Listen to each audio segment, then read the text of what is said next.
Ashamaar ka fuudhee kabajamtoota jaalatamtoota hordoftoota maatii waliiftuu nageenya waaqayyo bakka jirtan hunduma keessaniif haa baay'atu. Akkam oltan akkam jirtanii nuti nagaa keenya galata waaqayyoo viidiyoo ofii kiyyareen hojjechuu dhiisee xiqqoo turee jira. Egaa har'ammoo viidiyoo haaraadhaan walitti deebinee jirra. Warroonni mana YouTube waliif haarawaa taatan subscribe, like, share gochuudhaan maatii naaf ta'a. Akkasuma immoo warri hanga duraanii jalqabdanii haga har'aa waliin turtan galanni keessan guddaadha. Ammas immoo gara fuulduraatti na waliin tura like share subscribe gochuu hin dagatinaa maatii taanaa walumaan guddannaa jechuun dhaamsa kiyya. Egaa guyyaa irraa akkuma agartan kana viidiyoo haaraadhaan deebi'ee dhimma rifeensaati. Rifeensa kee dhugaa dubbachuudha erga muree ji'a guuteera. I think ji'a guuteera caafii isaa erga muree. Kanaaf har'ammoo yoo shurrubbaa wajjumaan dhaanna jedheeni rifeensi kiyyaa caafiin isaa wal qabaadha. Hedduu isaa wal qabaa. In guduufamallee kanumarraa kaasee caafii isaa muree jechuudha. Saaloonii deemee muree ergasiis immoo yoo ittiin deebi'ee manuma xufumaa kiyya paastiraa hojjedhee istoosharaan jechuudha filee muree.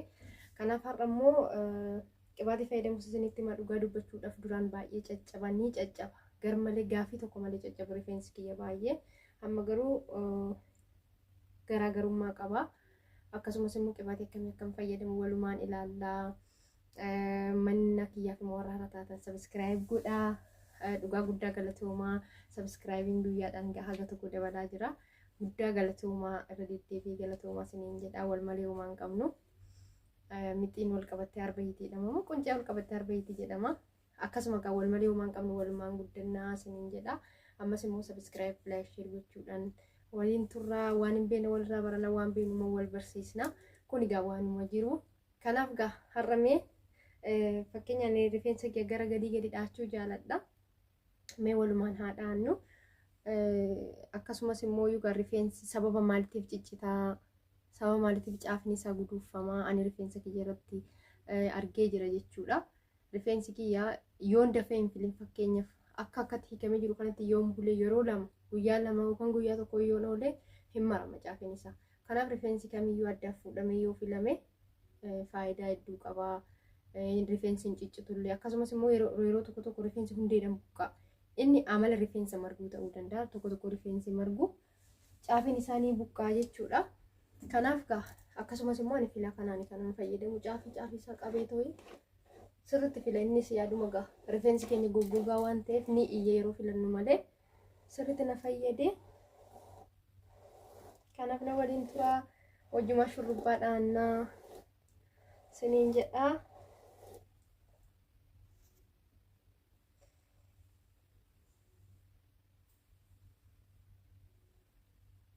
Yeroo hunda akka xaddaawwan na fudhadhuuf akkuma sanatti qabatti jira. Sillaasiisa.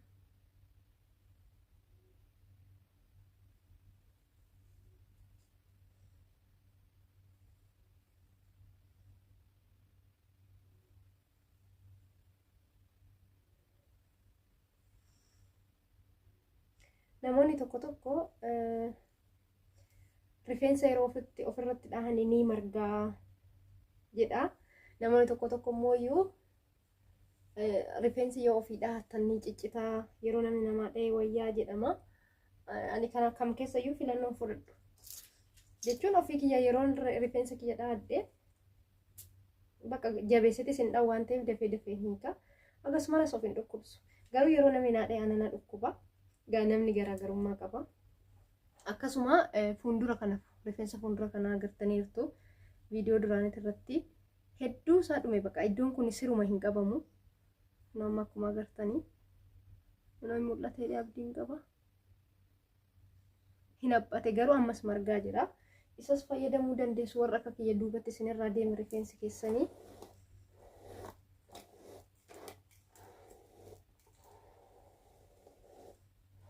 Duraan dhugaa dubbachuudha akkanatti yoo filee bakka lafti kun akka ofaatitti hin ciccita rifeensi kiyya baay'ee ciccita. Amma garuu galata waaqayyoo garaagarummaa qaba. Kanaaf kamee walumaan haa dhaannu.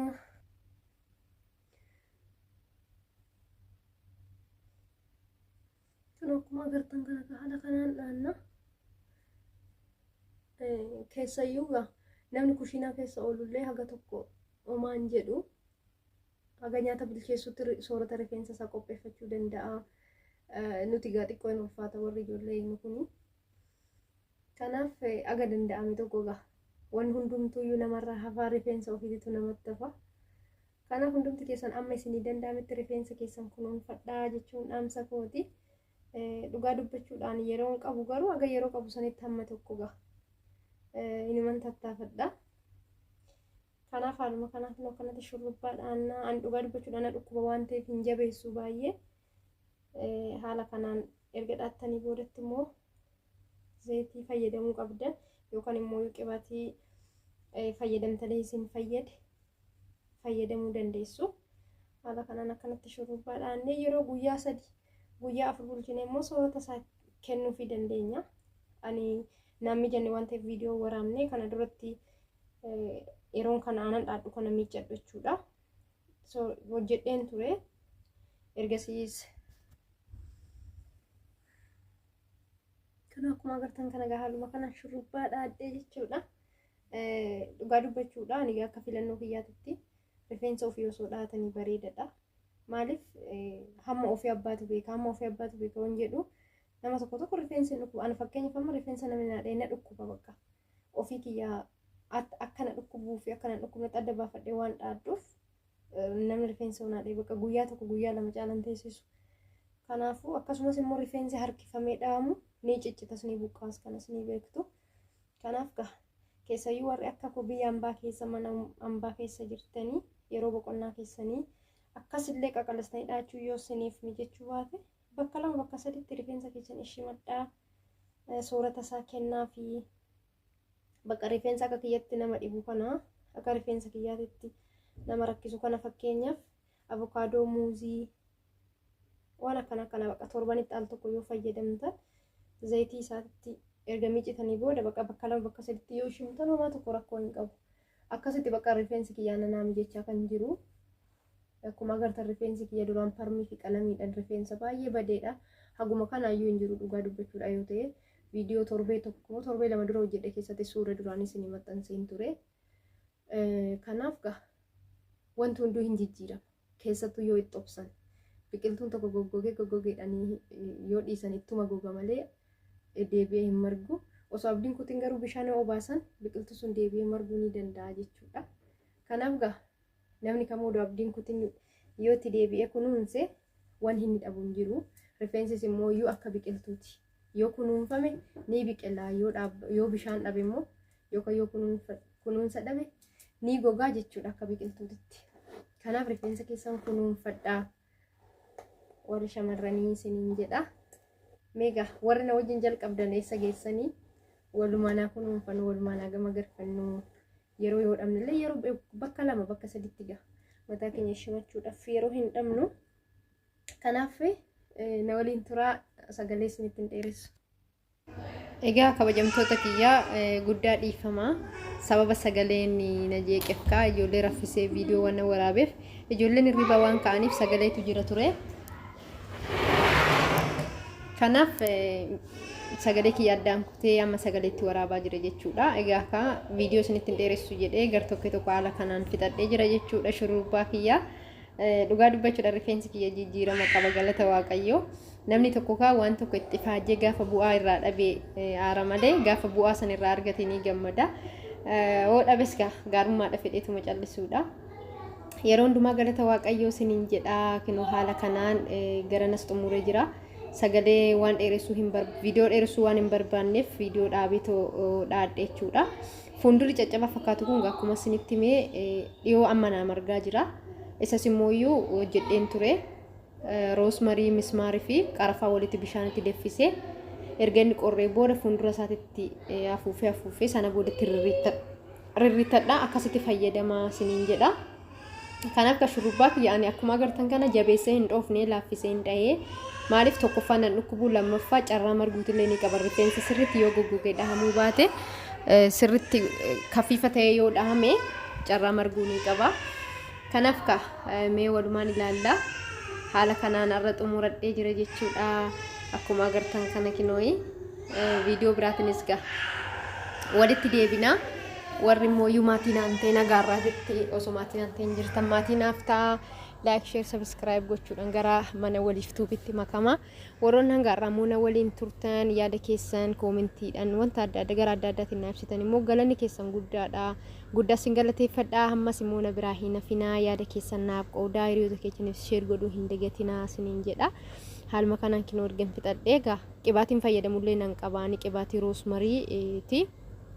roosmarii ka gosa addaati jira miillinni jira kanaan fayyadamaa rukunis jira kun egaa ana fayyade keessayyuu ergan qibaatii kana fayyadamuu qabee keessattuu ergan qibaatii kana fayyadamuu qabee hin ciccitu rifeensi kiyya hin ciccitu baqa yoo buqqeellee hundeedhaan buqqaa malee hin ciccitu kinoo akkuma agartan kana suura irratti gaa kaameerarraa tireekee waan akkasii jedha suura siniif maxxansa yoo barbaaddanii kanaaf akka viitaaminititti kanaan fayyadamu jechuudha baay'ee gaariidha sa fayyadamee tan rifeensa keessa isaatitti dibadha baay'ee na fayyada dhugaa dubbachuudha naala dhumuu ga'eedhaan laala nan bitadha kanaaf gaa itti fayyadamaa haaluma kanaan ani kinoo fudhadhee to keessa rifeensa kiyyaa hunda isaa waliin ga'ee tan keessa isaatitti dibadha yeroo rafuu malee shaashiitti ni dadhu maaliif rifeensa kiyyatti akka gadi seenu zayitiin jechuudha kanaaf ka viidiyoon kiyya guyyaarra kana fakkaata viidiyoo ni jaalattan itti fayyadamtan jedhee abdiin qaba waan dhaggeeffattaniif hamma dhumaa galatooma gara caafii isaatitti immoo akkanitti naqadha jechuudha harka kiyya irratti naqadhe sana booda caafii isaatti dibadha yeroon kana hiikutti gaa viitaaminii yookaan soorata rifeensa kiyyaatiin walitti deebina agasitti turtii gaarii isiniif haa ta'uu guddaa galatoomaa caafii isaatis immooyyuu akka kiyya kanatti warri isinirraa dhume fayyadama akkuma isiniin jedha roosmarii qarafaa fi mismaariidha guddaa galatoomaa isiniin jedha isa walitti daffistanii sana booda fayyadamtu caafii isaatti jechuudha sana booda torbee tokkoof sin gaxallaa godhuu dandeessu akkasiniin jedha viidiyoo biraatiin hanga walitti deebinutti nagaatti tura galgala gaarii isiniif haa ta'uu galatoomaa bye bye